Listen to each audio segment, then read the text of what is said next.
तो news India एक बार फिर हाजिर है अपने ग्राउंड जीरो के हीरोज के साथ। इस खास बुलेटिन में हमारे हीरो बताएंगे हर खबर की जमीनी हकीकत, वो भी ग्राउंड जीरो से। तो देखिए ग्राउंड जीरो के हीरो। बिहार से पाटलिपुत्रा के सांसद रामकृपाल यादव जी मौजूद हैं और इनको खासकर बात करते हैं तो यहाँ शिवपुर विधानसभा का इनको प्रभारी भी बनाया गया है। इस समय रामकृपाल यादव जी मौजूद हैं, उनसे जानने की कोशिश करेंगे। सर, सबसे पहले तो न्यूज इंडिया में आपका स्वागत है। धन्यवाद।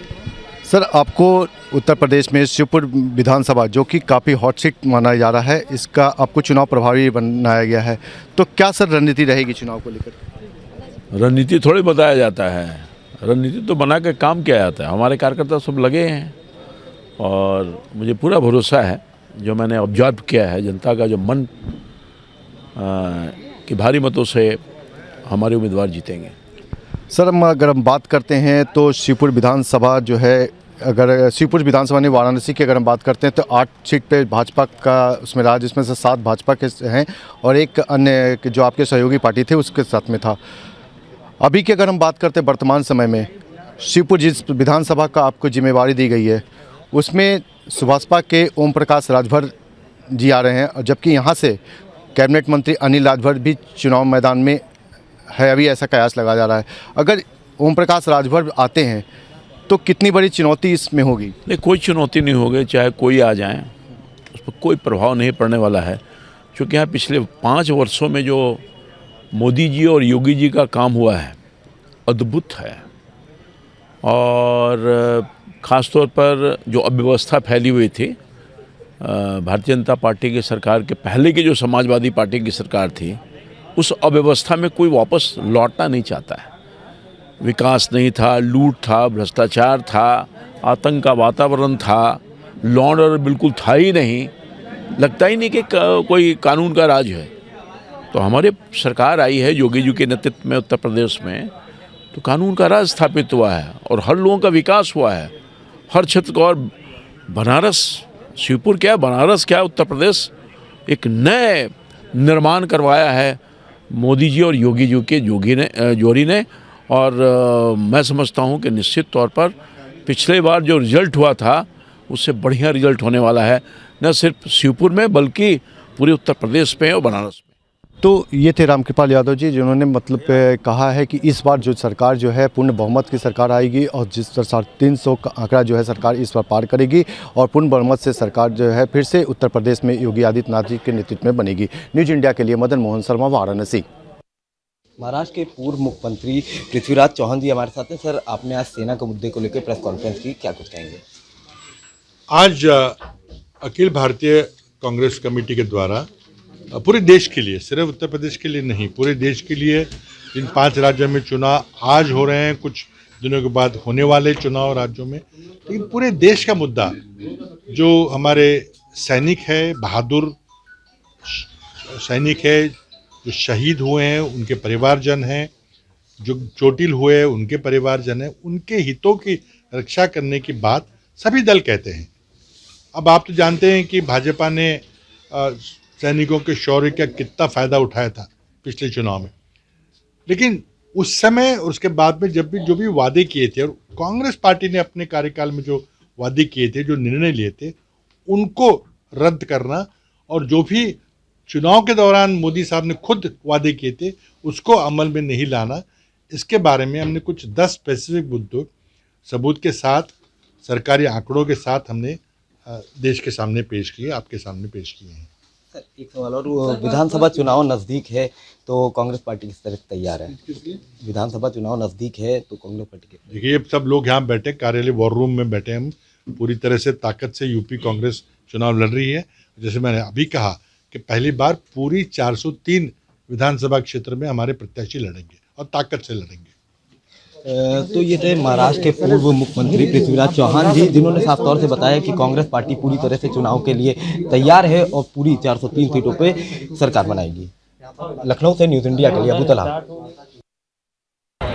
महाराष्ट्र की उद्धव ठाकरे सरकार के फैसले के खिलाफ जहां पर किराना स्टोर के मालिक और सुपर स्टोर जो हैं वो नाखुश नजर आ रहे हैं, लेकिन उस वाइन शॉप के मालिक की क्या हाल है? इस वक्त हम आप ऐसे ही एक वाइन शॉप पर मौजूद हैं जहां पर जो व्यक्ति शराब का सेवन करता है वो उसे अगर शराब पीनी होती है तो इसी दुकान पे आता है। यहाँ पर बियर, रम, शराब, यानी शराब से जुड़ी जो चीज़ें होती हैं वो यहाँ पे मिलती है। अब लेकिन जब महाराष्ट्र के किराना के जो दुकान है, किराना स्टोर पर जब शराब मिलने लगेगी तो इनके व्यवसाय पर कितना असर पड़ेगा, ये सबसे बड़ा सवाल है।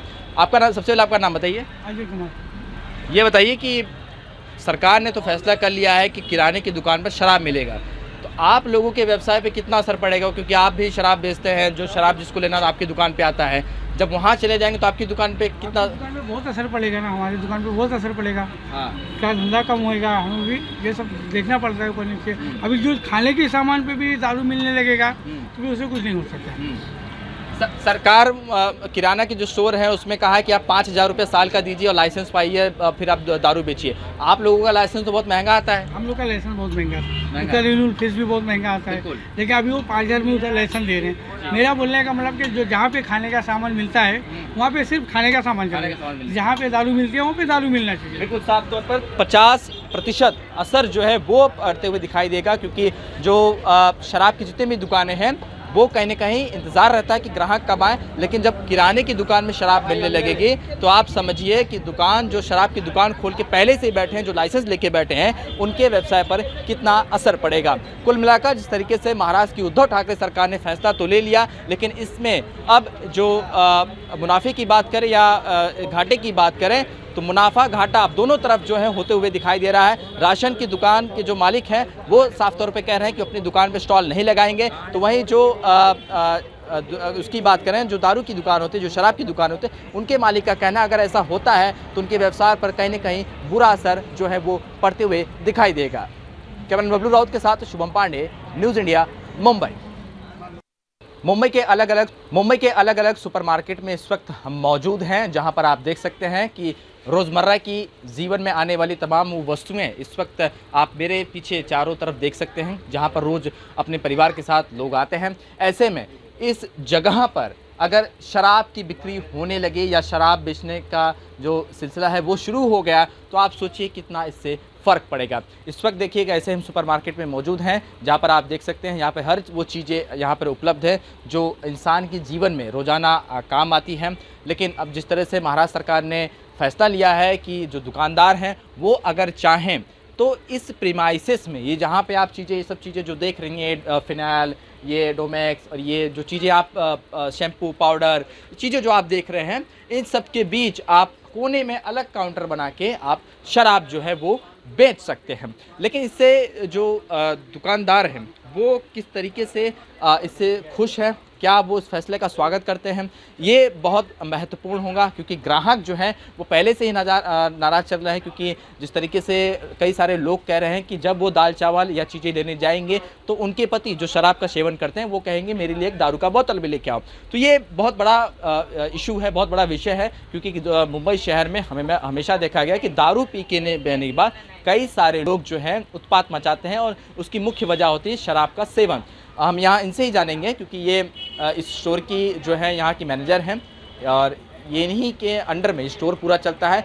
अब जब सरकार ने जब फैसला लिया है कि शराब जो है बेच सकते हैं अलग से काउंटर खोल के, तो कितनी दिक्कतें आएंगी, क्या वो इस फैसले का स्वागत करते हैं, ये सबसे बड़ा सवाल है। ये बताइए कि सरकार ने फैसला किया है कि आप इसी स्टोर में, जहाँ पर इस वक्त हम खड़े हैं और आपका ये स्टोर है, यहाँ पर आप अलग से काउंटर खोल के शराब बेच सकते हैं। सबसे पहले इस फैसले को आप किस तरीके से देखते हैं? क्या आप इस फैसले का स्वागत करेंगे कि आप सरकार को एक दुकानदार के नज़रिए से आप किस तरह से इसको देखते हैं? जी, ये बिल्कुल गलत है, क्योंकि यहाँ पे फैमिली ज़्यादा आते हैं, बच्चे ज़्यादा, उससे इफ़ेक्ट तो गलत ही पड़ेगा जी। तो ये तो हम नहीं रखना चाहते और ना रखेंगे, क्योंकि हमारे यहाँ फैमिली वाले भी आते हैं, प्लस हमारे यहाँ ये गलत इफ़ेक्ट नहीं हमें पब्लिक को शो करना है कि हम भी राशन के साथ साथ ये गलत चीज़ भी कर रहे हैं, क्योंकि ये तो गलत ही है, क्योंकि इससे ये तो इफ़ेक्ट शरीर पे ही पड़ेगा इंसान के। तो बिल्कुल गवर्नमेंट जो है इस चीज़ों को में बदलाव लाए। देखिए बच्चे भी यहाँ पर आए हैं, क्योंकि ये सुपरमार्ट है, यहाँ पर दुकानदार जो आते हैं चीज़ें सामान खरीदने आते हैं। लेकिन ऐसे में इन बच्चों के सामने, जो नन्हे मुन्ने बच्चे भी, इन्हें अपना भविष्य भी नहीं पता, इनके सामने जब शराब की बिक्री होने लगेगी तो आप समझिए इस देश में, इस महाराष्ट्र में, इस मुंबई शहर में बच्चों का भविष्य कितना उज्जवल होगा। आप इससे अंदाज़ा लगा सकते हैं कि माँ बाप के सामने, बच्चों के सामने खुलेआम जब शराब की बिक्री होने लगी कई स्टोरों में, तो आप सोचिए कि कितना बुरा प्रभाव पड़ता है। क्योंकि अमूमन माता पिता, कोई भी माता पिता ये नहीं चाहता है कि उसका बच्चा शराब का सेवन करे या नशे की लत में आए। लेकिन शराब एक ऐसी नशा है जो आपको पूरी तरह से अपने चपेट में लेती है और उसकी वजह से कई सारे जो आप अमूमन केसेस देखेंगे डोमेस्टिक वायलेंस के, घरेलू हिंसा के, वो शराब की वजह से ही पाए जाते हैं। तो कुल मिलाकर जिस तरीके से महाराष्ट्र की उद्धव ठाकरे सरकार ने जो फैसला लिया है उसका मुंबई कर जो है खुले आम तौर पर इसे नकार रहे हैं। इस गलत फैसले को पूरी तरह से गलत ठहरा रहे हैं, क्योंकि सरकार ने अपने फ़ायदे के लिए, अपने राजस्व विभाग को बढ़ाने के लिए फैसला तो लिया है, लेकिन उन दुकानदारों, उन माता पिता और उन बच्चों के बारे में नहीं सोचा जो रोज़ाना दुकान जाते हैं और रोज़ाना इन चीज़ों को खरीदने के लिए अपने घर से बाहर निकलते हैं। करण बबलू राउत के साथ शुभम पांडे, न्यूज़ इंडिया, मुंबई। प्रधानमंत्री नरेंद्र मोदी के खिलाफ विवादित बयान देकर महाराष्ट्र कांग्रेस चीफ नाना पटोले फंस गए हैं। बीजेपी ने मोर्चा खोल दिया है। बीजेपी उन पर एफआईआर करने के लिए लगातार प्रयासरत है। भारतीय युवा मोर्चा ने बीजेपी की तरफ से शिवड़ी कोर्ट में एक याचिका दाखिल की गई थी, जिसमें कहा गया था कि नाना पटोले पर एफआईआर दर्ज होनी चाहिए। इस पे आज सुनवाई थी। सुनवाई हुई, करीब 2 घंटा इस पे सुनवाई चली। हालांकि एक नई डेट दे दी गई है। सुनवाई हुई 11 फरवरी को। अब इस मामले पर फैसला आएगा। इस पूरे मामले में बात करने के लिए हमारे साथ बीजेपी युवा मोर्चा के अध्यक्ष तेजेंद्र तिवाना जी हैं और उनके एडवोकेट भी। आज कोर्ट में क्या हुआ? देखिए, माननीय न्यायालय ने 11 फरवरी 2022 को जजमेंट, फाइनल जजमेंट के लिए वो दिन रखा है और नाना पटोले के एडवोकेट जादव जी वो कोर्ट में उपस्थित थे, इंटरवेंशन के लिए आए थे, लेकिन उनका लोकल स्टैंडी नहीं होने के कारण जज साहब ने उनकी नहीं सुनी और उन्हें उनके खाली एप्लीकेशन को एक्सेप्ट करते हुए वहाँ पर हमारे जो रिप्लाई, हमारे एडवोकेट मदन गुप्ता जी का वो रिप्लाई वहाँ पे लिया है और उस पर भी डिसीजन होगा। लेकिन 11 तारीख को फाइनल, 11 फरवरी को फाइनल जजमेंट के लिए आदरणीय न्यायालय ने हमारा जजमेंट रखा हुआ है। आप इस पूरे मामले में जिरह कर रहे थे, हमने देखा, तो आपने क्या पक्ष रखा अपना? देखिए, आज कोई भी आदमी, चाहे वो रोड पे चलने वाला हो या कोई मंत्री हो, लॉ को अपने हाथ में लेने का अधिकार किसी को नहीं है। तो आज हमारा कंटेंशन वही है कि कोई भी प्रधानमंत्री को क्या, किसी का एक सामान्य नागरिक को कोई अपशब्द नहीं बोल सकता। तो उसी के ऊपर हमारा पूरा कंसंट्रेशन था। चलिए ठीक है, पूरा मामला कोर्ट में है। 11 फरवरी को इस पर सुनवाई होगी और फैसला सुनाया जाएगा। लेकिन बीजेपी पूरी तरह से इस मुद्दे को भुनाने में बैठी है। बीजेपी का साफ तौर पर कहना है कि जब तक एफआईआर दर्ज नहीं होगी तब तक वो नाना पटोले को माफ़ नहीं करेंगे। इस समय मुंबई से न्यूज़ इंडिया के लिए कैमरा पर्सन अब्बास के साथ अरुण कौशिक। कुछ क्षण पहले योगी आदित्यनाथ इसी गली में थे और यहाँ पे कुछ परिवारों से मिले।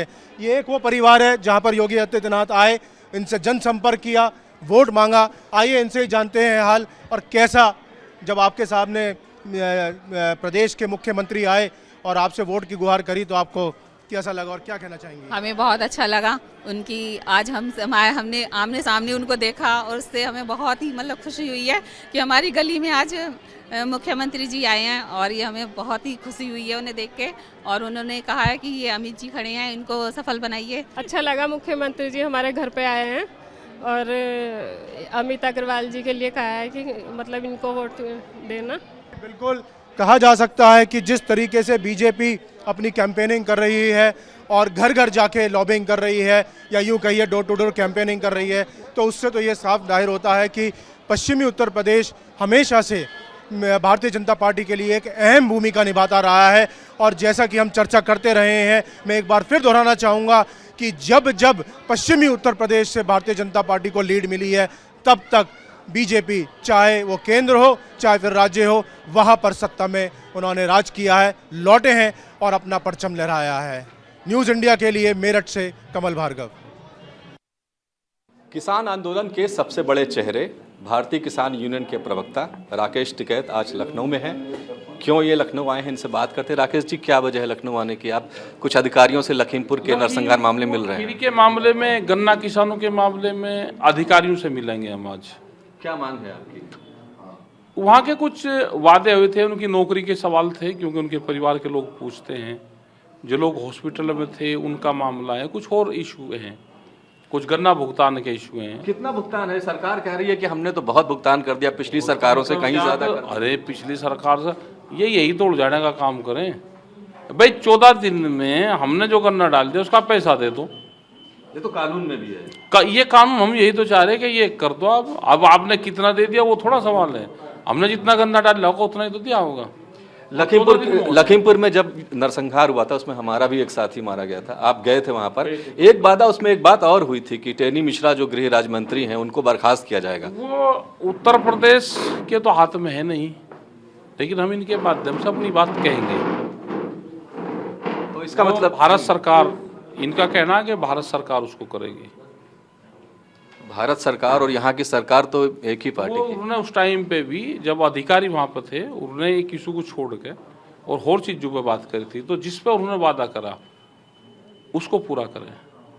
राकेश जी, जब कृषि कानूनों को वापस लिया गया तो ये हुआ था कि एमएसपी को प्रभावी बनाने के लिए सरकार किसानों और एक कमेटी बनाएगी। अभी उसका क्या स्टेटस है? कुछ उसमें बात आगे बनाई नहीं, और उसके लिए 31 तारीख को प्रोग्राम होगा। 31 जनवरी को पूरे देश भर में एक प्रोग्राम होगा। आप चाहते क्या है? एमएसपी को कंपलसरी किया जाए, मतलब बाजार में भी हमको एमएसपी का रेट मिलना चाहिए। नहीं, गारंटी कानून बना दो। अगर किसी को व्यापार करना है तो एमएसपी से कम पे खरीद नहीं करेगा। किसी को वैसे लेना है तो किसान की समझो वो है, वो फ्री उसको दे दो, वो किस रेट पर दे दो। अगर किसी को व्यापार करना है तो व्यापारिक दृष्टि से व्यापारी खरीदे या सरकार खरीदे, आप कानून बना दो। सरकार या कुछ एक्सपर्ट ये कह रहे हैं कि अगर एमएसपी को कंपलसरी कर देते हैं, गारंटी बना देते हैं, गारंटी दे देते हैं, तो उससे अनाज के दाम बढ़ जाएंगे और जो भी किसानों का अनाज होगा उसको लेने की मजबूरी उसी रेट पर, एमएसपी के ही रेट पर हो जाएगी। तो बहुत सारी इससे विसंगतियां पैदा हो जाएंगी। फसलें सस्ती चाहिए। क्या देश में आज आम लोग को सस्ते में वो मिल रहा है अनाज? मतलब किसान की फसलें सस्ती चाहिए। देश में कपड़े का रेट बढ़ रहा, मोबाइल का रेट बढ़ रहा, उस पर कोई गारंटी किसी की नहीं है कि इसका रेट क्या है। अगर किसान ने मांग लिया, उसकी जो नुकसान होगा उसकी सरकार वहन कर ले। ठीक है, धन्यवाद। तो ये राकेश टिकैत जैसा कह रहे हैं कि 31 तारीख को उत्तर प्रदेश के सभी जिला मुख्यालयों पर एक ज्ञापन दिया जाएगा और लखीमपुर कांड को लेकर के जो वादे सरकार की तरफ से किए गए थे या कृषि कानूनों को वापस लेते वक्त जो वादे किए गए थे वो अब तक पूरे नहीं किए गए हैं और इस बात को लेकर के किसानों में रोष है। वो सीधे तौर पर इस बात को नहीं कह रहे हैं, लेकिन उनका इशारा साफ है कि किसान भारतीय जनता पार्टी और केंद्र की सरकार से, उत्तर प्रदेश की सरकार से काफ़ी आक्रोशित है। Vivek Tiwari, news India, Lucknow. आगामी 2022 के विधानसभा चुनाव को लेकर कांग्रेस युद्ध स्तर पर तैयारी कर रही है और उसको पूरा यकीन है कि इस बार 2022 का रण कांग्रेस जीतेगी। नेता प्रतिपक्ष प्रीतम सिंह हमारे साथ मौजूद हैं, इनसे जानने का प्रयास करते हैं 2022 का रण कितना आसान है कांग्रेस के लिए। सर, आज आपने नॉमिनेशन भी कर दिया है, कितना आसान लगता है आपको कांग्रेस के लिए और कितना जीत सुनिश्चित लगती है आपको अपनी? देखिए, आज नामांकन किया है और चक्रोता के लोगों ने बारंबार जो है वहाँ से कांग्रेस को जिताने का काम किया है और मुझे यकीन है, भरोसा है कि 2022 के इस रण में भी चक्रोता के लोग कांग्रेस को जिताने का काम करेंगे। जहाँ तक प्रदेश का परिप्रेक्ष्य है, मैं कह सकता हूँ कि जब हमने पूरे प्रदेश के अंदर परिवर्तन यात्राओं का संचालन किया और जब हम प्रदेश के हिस्सों में जहाँ भी थे गए, तो जिस तरीके से लोगों का प्यार, स्नेह, आशीर्वाद और जन सैलाब उभर करके आ रहा था, उससे स्पष्ट परिलक्षित हो रहा था कि उत्तराखंड के लोगों ने परिवर्तन का मन बनाया है और 2022 के इस चुनाव में भाजपा जा रही है, कांग्रेस आ रही है। पूर्व सीएम हरीश रावत चुनाव अभियान समिति के अध्यक्ष भी हैं, आप नेता प्रतिपक्ष हैं, प्रदेश अध्यक्ष गणेश गोदियाल हैं। आप तीनों लोगों की जो त्रिमूर्ति है, इस बार लगता है क्या क्या भूमिका रहेगी आप लोगों की इस बार? देखिए, जहाँ तक भूमिका का प्रश्न है वो तो राष्ट्रीय नेतृत्व ने बड़ा स्पष्ट कर दिया है। चुनाव अभियान या चुनाव संचालन समिति के अध्यक्ष जो हरीश रावत जी हैं, वे नेता प्रतिपक्ष के रूप में और गणेश गोदियाल जी जो है अध्यक्ष के रूप में काम करेंगे और सब लोग जो है ये कोशिश करेंगे, प्रयास करेंगे कि सब जगह हम सीधा आम जन से जो है संवाद स्थापित करते हुए कांग्रेस को जिताने का काम करें। यशपाल आर्य ने घर वापसी की है, डॉक्टर हरक सिंह रावत ने की है। डॉक्टर हरक सिंह रावत की घर वापसी में आपका बहुत बड़ा हाथ है। क्या रहा पूरा घटनाक्रम, कैसे माने वो, कैसे एंट्री हुई उनकी? नहीं, देखिए 2016 में जो है यशपाल आर्य जी और हरक सिंह जी हमसे जुदा हुए थे अब वो फिर से कांग्रेस परिवार में सम्मिलित हुए हैं। मेरा कोई रोल नहीं था, वो तो मैं समझता हूँ चाहे यशपाल आर्य जी हों, संजीव आर्य जी हों या हरक सिंह जी हों, वो सोनिया जी के और राहुल जी के नेतृत्व में और कांग्रेस की जो नीतियां हैं उसको देख करके वापस आए हैं। भाजपा में उन्हें निश्चित रूप से घुटन महसूस हो रही थी, वो आए हैं, उनके आने से कांग्रेस को बल मिला है और जो जंग हम लड़ रहे हैं उस जंग में उनका अहम योगदान रहेगा। तो हमने बात की नेता प्रतिपक्ष प्रीतम सिंह जी से। उन्होंने आज चकराता से नामांकन दाखिल किया है। आगामी 2022 में कांग्रेस की सरकार बनेगी। उत्साह से लबरेज प्रीतम सिंह जी नजर आ रहे हैं। देखना होगा कांग्रेस का ये सपना कितना और किस हद तक पूरा हो पाता है। न्यूज़ इंडिया के लिए कैमरा पर्सन राहुल के साथ रोहित विक्रम सिंह, देहरादून।